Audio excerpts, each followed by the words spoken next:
Hello, and welcome to the Orthodontic Products Podcast. I'm your host, Alison Werner. In this episode, Gary Salman, CEO of Black Talon Security, is back with us.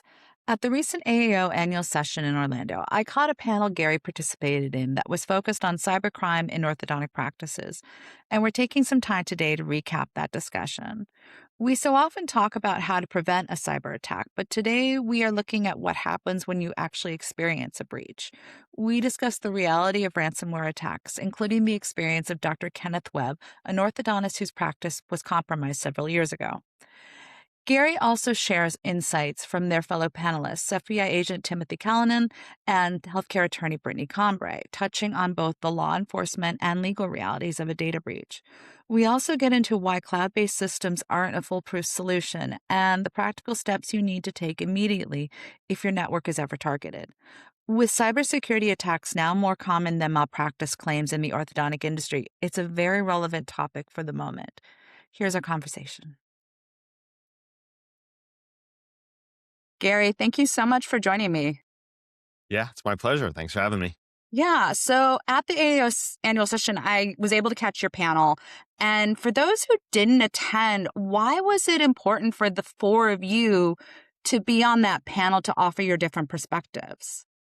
Yeah, look, I think it was an amazing panel. You had Dr. Ken Webb, orthodontist, multi-location group, who was the victim of a ransomware attack a couple years ago.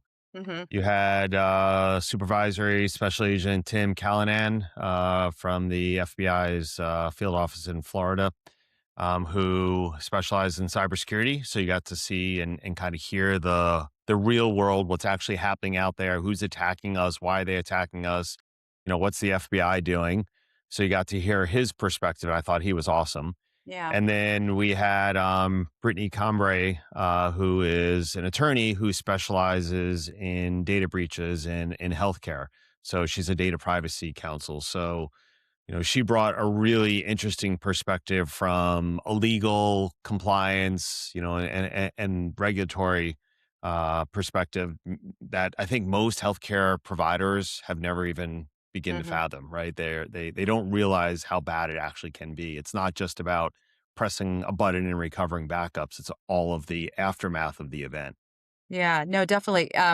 You and I have talked before and you've written for us before, and often we really focus on how to prevent the attack.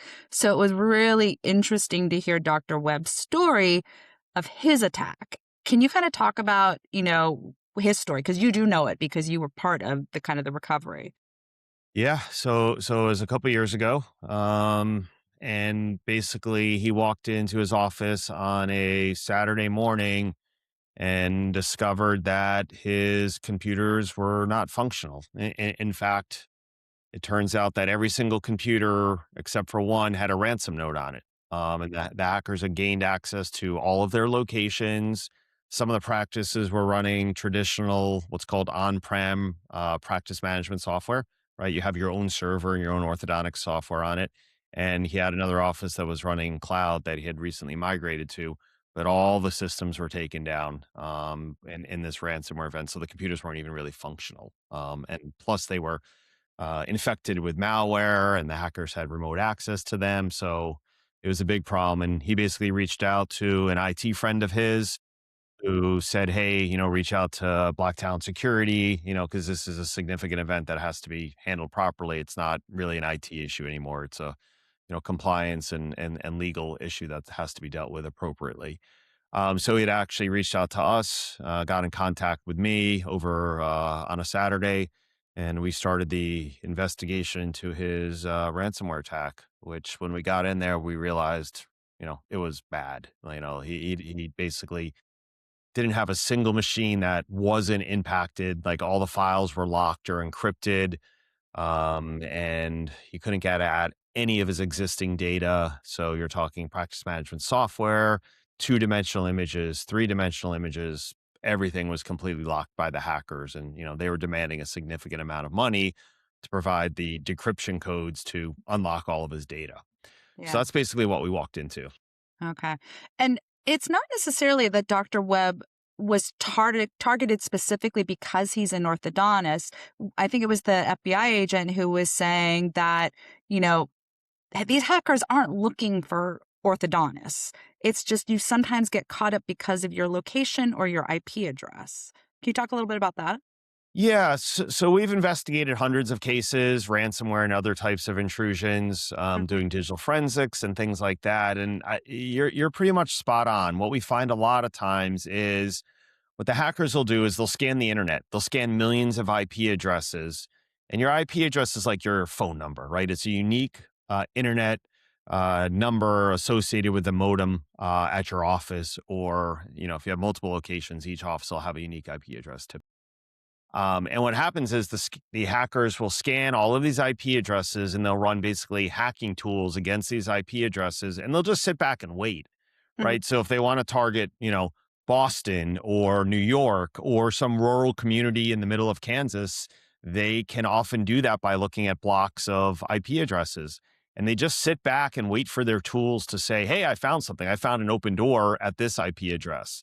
And basically, an alert goes off on the hacker system, and then they start digging in. They're like, okay, I got an IP address. What's behind this IP address? Oh, look at this modem or look at this firewall.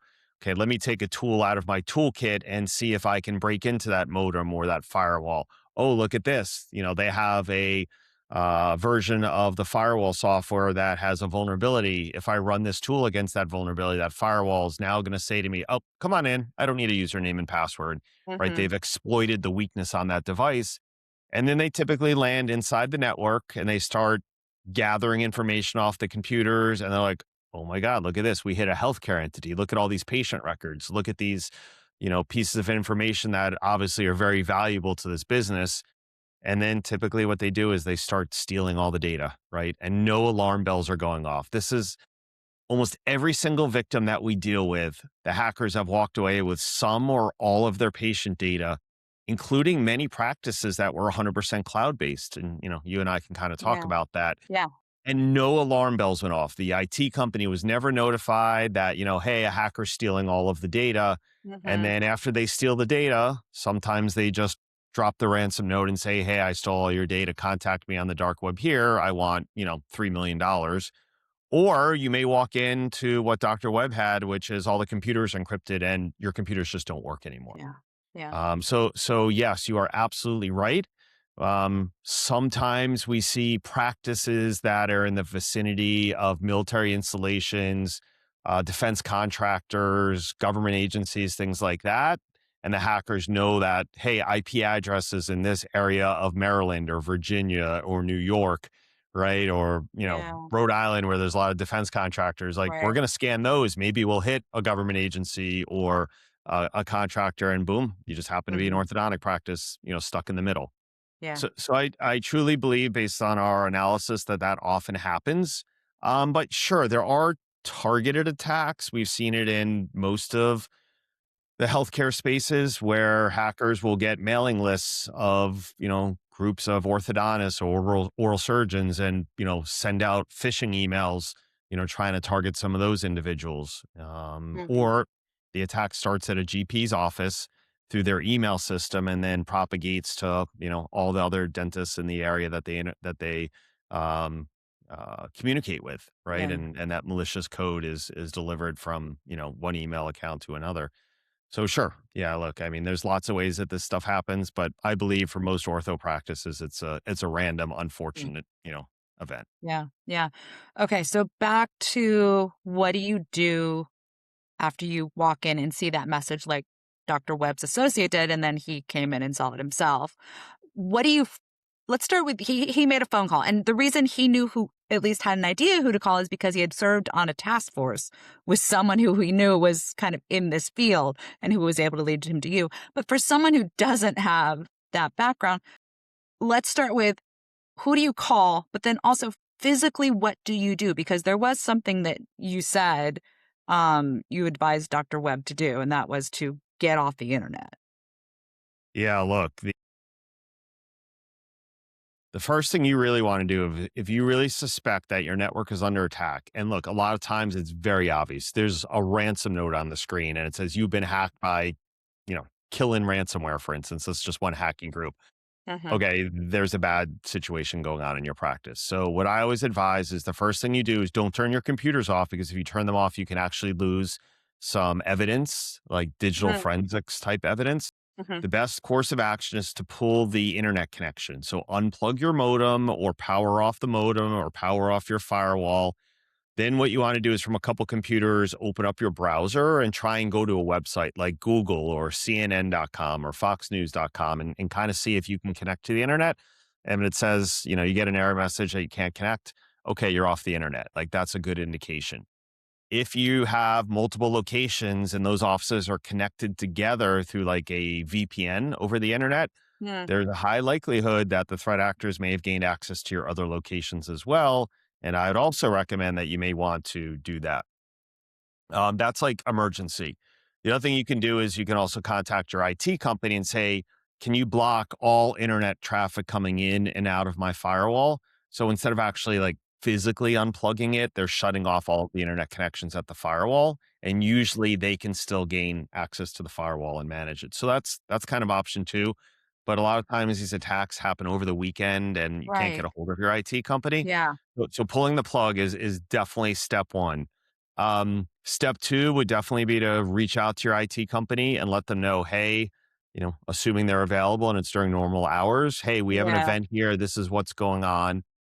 And give them a heads up. They may have some tools available to do a little bit more research, and they may be able to look into their antivirus software and see some things as well.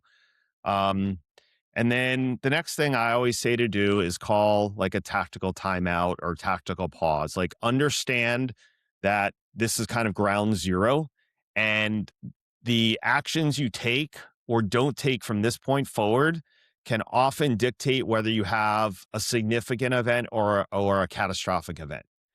And the next thing you want to do is once you kind of take that pause, you want to start engaging experts in this field. Hence the reason we kind of had that panel. Mhm. And I hope most orthodontists at this point have cyber insurance. So the Yeah. next call you're going to want to make is to your cyber insurance carrier. So pro tip, don't leave your insurance policy on your network, right? Yeah. Hackers will literally search for your insurance policies. And if they find that you have $1 million cyber liability policy, Uh-huh. guess how much the ransom demand is going to start at? $1 million. Yeah, that was a really fascinating tip or just thing that you guys were talking about, that they would actually go search for it on Yeah. the files. They have what are called scripts that run on the network looking for keywords like cyber policy, insurance policy, Ah. financials, HR, all these things that they consider to be high value grabs, meaning they take them and pull them off your network. The other problem that we've seen quite a few times is they encrypt all the files, and the doctor's like, "Oh man, my insurance policy is on my network, but it's encrypted and I can't open it. I don't even know who my carrier is." Now, where do you even start? Yeah. Especially if it's on the weekend and you can't Yeah. look at who your policy is. Like, there's hundreds of insurance carriers out there. Yeah. So Right. I always say have a hard copy at your house, right? At the office, right? Make sure if you're going on vacation, your practice manager or administrator knows where that document is. So God forbid there's an event while you're away, that person can run with it. So definitely kind of a good pro tip there. So make contact with the carrier. Let them know that you believe you have a cyber event at your practice and this is what they see. And typically the agent will start a claim or the agent may give you an 800 number directly to that carrier. A lot of the bigger carriers have basically 24/7 cyber response. So you'll get, someone from the carrier that can provide some basic guidance. They will also then reach out to a law firm. They'll reach out to an incident response company like us to build the team to help you recover. Don't touch your network. Don't do anything. I always say something that's really critical here, which Mhm. is the IT companies want to just help the doctor recover. Mhm. But if you make that mistake and they erase all the forensics data, the doctor and the practice will be forced into a mandatory reporting under HIPAA because they can't prove that data was or wasn't taken. Right. So Right. so yes, everyone wants to get back up and running as quickly as Mhm. possible, and we understand that your practice is hard down and you can't do anything. But if you Mhm. make a mistake now and you compromise the integrity of the investigation, what could have been, a couple $100,000 event will turn into a multi-million-dollar event in class action lawsuits. Yeah. Yeah, you guys specifically use the words treat it as a crime scene, so don't touch Absolutely. the evidence. And then you guys did talk about how that can determine whether you do have to do federal reporting for HIPAA violations. Can you talk a little bit about that? Yeah. So under HIPAA, when you have a ransomware attack or probably just about any type of cyber event, it is considered a breach until you can prove that it wasn't. So, in the case of Dr. Webb's event, he was down for multiple weeks, right? Because he had he had every computer impacted, and we had to recover the data and things like that. But often the hackers, I'll say over 90% of the time, the hackers will steal some or all of your data. And the second that data is either opened and looked at by a hacker, or they steal your patient records from your server or from your cloud practice management solution, you basically are forced into a reportable event. But if it's unknown, like, hey, the hackers aren't saying that they stole the data, we're just not quite sure, a digital forensics investigation can then help determine, did the hackers open data? What was the extent of the data they looked at? Or did they grab files off the network and exfiltrate them or steal them? And based on the investigation, sometimes you can get to a place where the attorneys and the client and the incident response company have a high confidence that no patient records were accessed or stolen.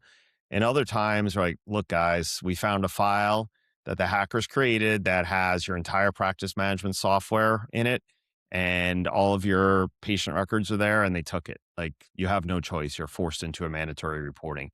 Or the hackers send us a link and we can see all the data they stole on their servers, right? On the hackers' dark web website. So a lot of times that's what they do, because they know if they steal your data, you're going to most likely pay them. It's not the right answer, and no one's ever suggesting you pay criminals. But unfortunately, sometimes there's no choice, right? Um, so yeah, if that investigation is not conducted properly, then by default, the law says you have a mandatory reporting requirement, both often at the state and federal level, depending Okay. on where you live in the country. Yeah. I want to go back to the insurance, calling your insurance first, because what came up in the panel was the fact that sometimes your insurance company isn't available on the weekend. And so if this does happen, I think it was the attorney that was on the panel. She said it was okay to call your personal attorney, because then at least everything is under privilege for anything that happens next. And sometimes they can direct you to somebody else to call if you're looking for who to call at this Right. point. Yeah, so it's really important that everything is done under privilege, and understand this. And I think she mentioned it. Any conversations that the practice has with their IT vendor, Mhm. whether it's, an email or potential text messages, guess what? That becomes discoverable in a class action lawsuit. So it is a huge problem. And this is why um, the insurance carriers bring in a law firm and they bring in a separate entity to do the investigation. They pretty much never allow the IT company, whether it's internal or external to the organization, to conduct the investigation, because as you heard Brittany say, almost every ransomware attack that's occurring in healthcare right now, the practice, regardless of size, whether you're a single doctor, mom and pop ortho practice, or a large group, you will be served with a class action lawsuit. Period. I see it all the time. Yeah. I mean, it is typically, depending on the hacking group and how much data they've made public, we've seen dental groups that have been served with a lawsuit 3 days after their initial attack was Mhm. executed. So they have law firms now that all they do is they mine the dark web and various data leak sites. And the second they see a healthcare entity, they will immediately try and find one patient from that practice and then serve them with a class action lawsuit. So Mhm. I think practices don't realize this. And orthodontists are always saying, well, I just have a Ceph or I have a photograph. Like, what the heck are the hackers going to do with that? Government doesn't care. The state doesn't care. It's all protected confidential information. So, and the criminals know this and the class action attorneys know this. So, a lot of practice is like, oh, well, we'll just recover our data from backups, or Yeah. we're in the cloud. Who cares? I'll just rebuild my computers. And then 5 days later, they're served with a class action lawsuit for $5 million. And they're like, what the heck is this about? It's Yeah. very, very sad. right? Yeah. And, you never want to be on the receiving end of that, Hmm. obviously, but Hmm. this is just where we are right now. Yeah. Let's talk about the cloud because I think there's a lot of thought that, like, oh, I'm safe if I'm on the cloud or I have a backup on the cloud. Can you talk about how you're not necessarily safe or that's not Yeah. always the solution? So it's a great discussion, right? I'm a huge advocate of the cloud. I built Right. one of the very first cloud technologies in the late 90s for the healthcare and dental space. So we all have to understand that there's pros and cons with any technology that's out there. Um, Unfortunately, what I see too often in the dental space is this type of conversation. Okay. So I'll be Dr. Jones, the orthodontist, and I meet with a cloud ortho software. And I'm like, hey, so I'm really worried about cybersecurity. I want to move all my orthodontic data off of my server and put it in your cloud. And then the Hmm. sales rep's like, oh yeah, no problem. We do all the security for you. You don't even have to worry about security on your computers anymore. You may Hmm. not even need an IT company anymore, doctor. Doesn't that sound great? Just think about how much money you're going to save. Yeah. So that opens a massive can of worms instantly. So you heard Brittany say it. Even if you move your data into the cloud on someone else's servers, if Hmm. there's a breach, the doctor's still responsible. That's Right. how the HIPAA laws are written. Now, there may be some contracts that address, who's responsible and Okay. what the potential limitation of liability may be. That's a whole other discussion. But I think a lot of practices, if you told them that, they'd be like, "What? What do you mean? If that company that I hire gets breached, it's still my fault?" Yeah. Well, under HIPAA, pretty much so. That's how the law is written. So what happens here is a multitude of failures. The practice all of a sudden is like, get that data out of here. Okay, now it's in someone else's hands. I don't have to worry about it. Maybe I don't need an IT company anymore, or maybe I back down on services from them and I don't have to worry about security. And here's what I've seen over and over again. The hackers gain access to the orthodontic practice. They Hmm. install screen sharing applications on all the computers. So basically, they remote into the machines at will. So they sit in Russia, they click on an icon, and 5 seconds later, they're connected to, Smile Orthodontics and Sally's computer at the front desk. And when Sally walks away, they take full control of that machine as if the hacker from Russia is sitting at Sally's desk. It's that simple. Hmm. Then they open the browser, they look at the browsing history, look at this abcorthocloud.com.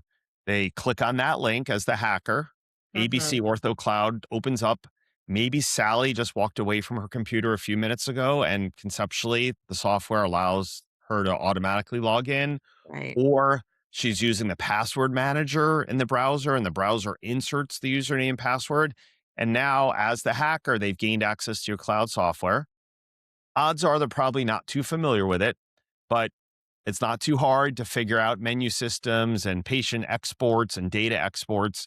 And my experience shows that typically within about 30 minutes, they're able to find how to export all of your patient records and their treatment history out of your software into a PDF file, save it on the desktop, and then the hacker just grabs that PDF file off the desktop. And now they took 10,000 patients from your orthodontic cloud software. I mean, it's literally that simple. Like if I was a bad guy and I got a screen sharing app on a practice's computer, I Yeah. would have fun all day long, gaining access to that stuff. So look, it's a huge misunderstanding. It's a Hmm. lot of I think it's on both sides. I think you have sales reps that don't understand security, Yeah. right? And then you have doctors on the same side. They hear what they want to hear. Oh, the rep's telling me it's secure. It must be secure. They're HIPAA compliant. Like I hear that every day. Well, I'm buying the software. They said it's HIPAA compliant. Okay, doc, what does that actually mean to you? I don't know. I'm just the orthodontist. Okay, look, an- I hear you, right? I'm not an orthodontist and I know basics about orthodontics, but I'm a Yeah. security expert, right? So we all have different roles, but we have to get to a point where we learn how to ask the right questions or hire people that can ask the right questions for you. Because my experience, just like Dr. Webb had, and hundreds of other ortho practices have experienced, when this thing goes boom, it's really bad. I mean, that we have seen practices literally go out of business because they can't survive the financial fallout. It is Okay. so heartbreaking to see, these dentists and specialists lose everything they work with. And this isn't scare tactics in any way. This is the reality. Some practices don't have enough insurance and they get served with class actions. They don't have enough coverage to pay for the attorneys. And, God forbid they lose the class action, the Right. practice is done. Yeah. So Yeah. it's really, really sad. And that, that's why I think you getting this message out, orthodontists have to realize, like, I'm not immune to this just because I'm an ortho versus, cardiothoracic, surgery practice. Mhm. Yeah. No, listening to you guys just talk about how just random it is really made it, that much more unsettling to realize that there's, if you're not already doing something to at least protect yourself, if you're not, then this could be all, there's nothing that makes you special, Nothing that basically. makes you special. Yeah. You're If just a as group much of as risk as hackers, everybody else. I'm sorry, go ahead. You're just as much risk as anybody else. Absolutely. Look, the hackers communicate in dark web chat rooms, and Mhm. they talk about, hey, I just hit an oral surgery practice. I just hit an orthodontic practice. They paid out $1 million. Okay, so where do you think a hacker may go next? Well, let me go on to ChatGPT and ask it for a list of, orthodontists in the Atlanta area that I could potentially target. Okay, here are the list of the practices with links. Let me click on their, link to their website. Oh, look at this. There's an info at, abcorthodontics.com. Let me send a phishing email there and see if someone at the practice clicks on it. Look, the information nowadays is so readily available that, anyone that has, malicious intent and has half an hour can easily research targets and get a whole list of them. I mean, you can ask these large language models, give me every orthodontic practice within 50 miles of Atlanta, Georgia, and it's Yeah. going to come back with a list. So Yeah. yes, going back to what we said, sometimes it's random, but also if they want to target, it's very easily done nowadays. Yeah. Well, are there any tips you would want to leave with the audience for just, you had called it, I think, have a breach plan. How should they start preparing that breach plan for if this does happen? Yeah. So under HIPAA, you have to have an incident response plan, breach plan, right? And basically, what it's saying is, if this happens, then do this. Mhm. Um, Look, in all honesty, you can go to Gemini or you can go to ChatGPT Mhm. and say, "Hey, can you help me build an incident response plan for my practice?" Mhm. And it can ask you a bunch of questions. You can fill in some information and it can generate a plan. I would highly advise you don't put anything confidential in there, but it can help generate a plan for your practice. And then you can tweak things and kind of make it your own. I think that's really important. But to be a little more specific, like some of the things we even talked about, like, hey, pull the plug, right? Everyone in the practice has to know that. Mhm. The staff has to know certain things like, hey, if I see the mouse moving and the screen's changing and it's not me, there's a high likelihood the network's under attack, and then I must do this. So that's part of an incident response plan. Yeah. Have something in there. So I think that that's really important. Have the name of a cyber company that does incident response, like ours or another one that specializes in healthcare. To your point, you may not be able to get a hold of anyone on the weekend, right? Yeah. So if you reach out to a company like ours, we can recommend legal counsel that can represent you over the weekend, and maybe, even if it's passed off to another law firm from your Mhm. insurance carrier on Monday or Tuesday. But you heard Dr. Webb's story. It took days, even during Yeah. the weekdays. What did he say? It was like Saturday until Thursday, if I remember And correctly, before. it was a holiday weekend. Yeah. It was Martin Luther King weekend, so it hit on a Saturday, couldn't talk to his insurance till Tuesday, and they, oh, no, left a message on Tuesday, didn't get a Yep. response till, like, Thursday or Friday. Yeah. Exactly. So he was really smart and his partner was really smart. They're like, Mhm. we can't wait anymore. We're going to lose so much money by being down for 4 or 5 days that we'll pay whatever we need to pay right now to get back up and running. And their insurance carrier was awesome, right? They let us continue, right? And they agreed to use the attorney that we recommended. So that worked out perfect for him. That's Mhm. not always the case, to be totally transparent. Sometimes the insurance carriers will boot the lawyer out, will boot the incident response company out and bring their own people in. But at least, you're a couple days ahead.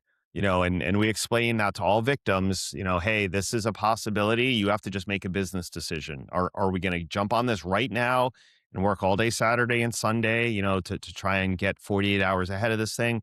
Or are we going to wait until the insurance carrier calls you back and you're going to be hard down during that period of time?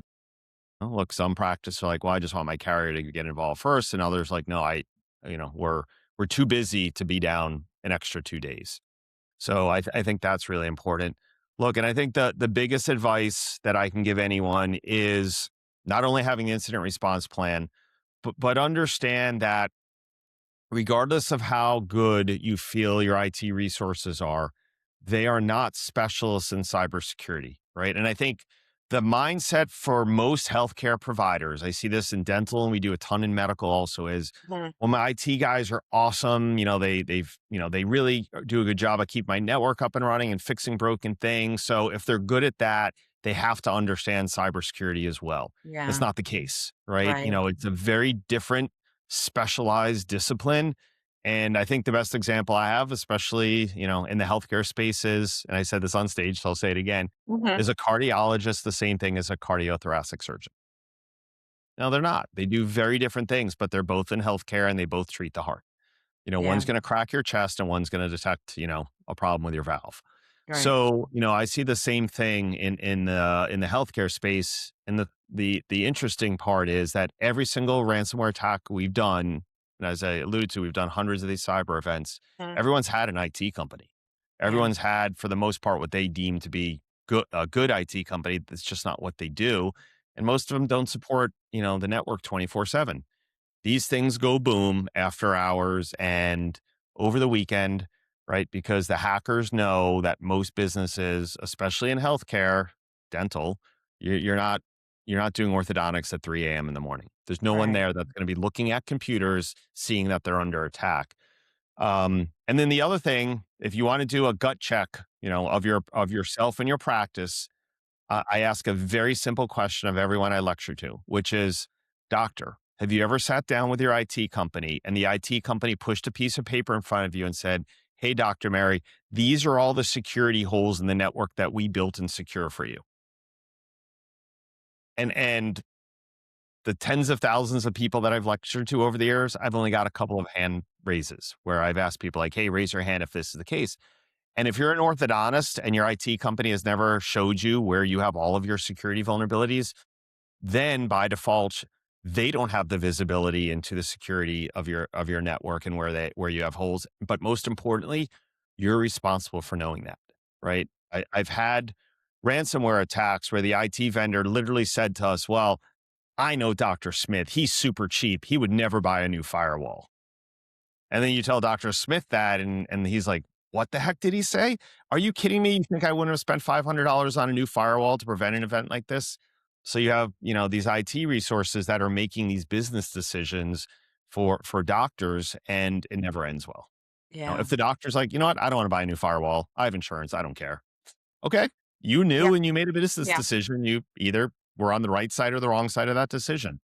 So every orthodontist has to start taking cyber seriously, because this will destroy your practice. And there are way more cyber events in orthodontics than there are malpractice claims. That's the Mhm. reality. So everyone's trying to defend against, malpractice and Right. prevent an event like that. But how many people are taking cyber seriously where that's what's going to happen, especially with the advent of AI moving so Right. quickly. Like everyone in the medical world right now and Mhm. the business world is scrambling to figure out how are we going to defend against these AI based attacks. Yeah. And just because you're an ortho practice or a general dentist or, Mhm. pediatric dentist, it doesn't mean you're Yeah. immune from these attacks. And Yeah. look, the reality is the IT companies are trying to defend the same way they did last year against modern threats. It's not Right. working. Yeah. Well, Gary, I really appreciate you taking the time to kind of recap what you all have said on the panel. It was really informative, and I think, like you said, there's more security or cybersecurity attacks now than there all are malpractice claims in the ortho industry. So this is very relevant for the moment. So thank you so much. I Of appreciate it. course. It's my pleasure. Thank you. All right. Thanks. As always, thank you for joining us. Be sure to subscribe to the Orthodontic Products Podcast to keep up with the latest episodes, and be sure to check out orthodonticproductsonline.com to keep up with the latest industry news. Until next time, take care.